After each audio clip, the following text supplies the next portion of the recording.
transformed, they're blaming each other for the collapse of their plans. The truth is, transformation is the greatest defense. You didn't just subdue your fears, but they didn't count on your courage. They leaned on your silence, but they never imagined your wisdom, wasting their time fighting a shadow. Number 3, the more they tried to bind you, the more you unlocked hidden gifts. Every attempt they made to cage you spiritually ended up unlocking gifts you didn't even know you had.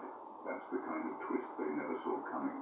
They thought their curses, their lies, their manipulations would suffocate you, but instead, those very pressures triggered hidden strength buried deep inside you. It's the paradox of being chosen.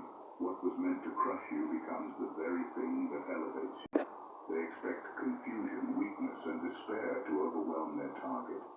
But in your case, the opposite happened. Their energy forced you to dig deeper into yourself, to draw on reserves of power you might never have tapped into without that kind of resistance. You learned to pray differently. You learned to watch differently.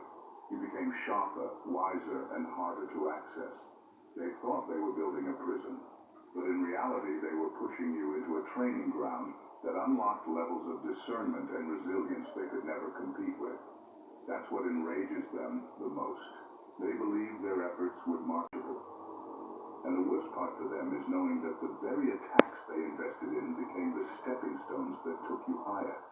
They wanted you powerless, but they ended up being the reason you discovered just how powerful you really are.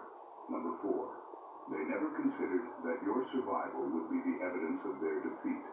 They never considered that your survival would be the ultimate evidence of their defeat.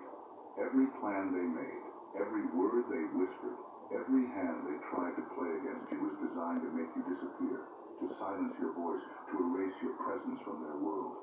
They counted on you bending, breaking, or running, assuming their attacks would leave marks they could measure. But the harsh truth they're now facing is that none of it worked.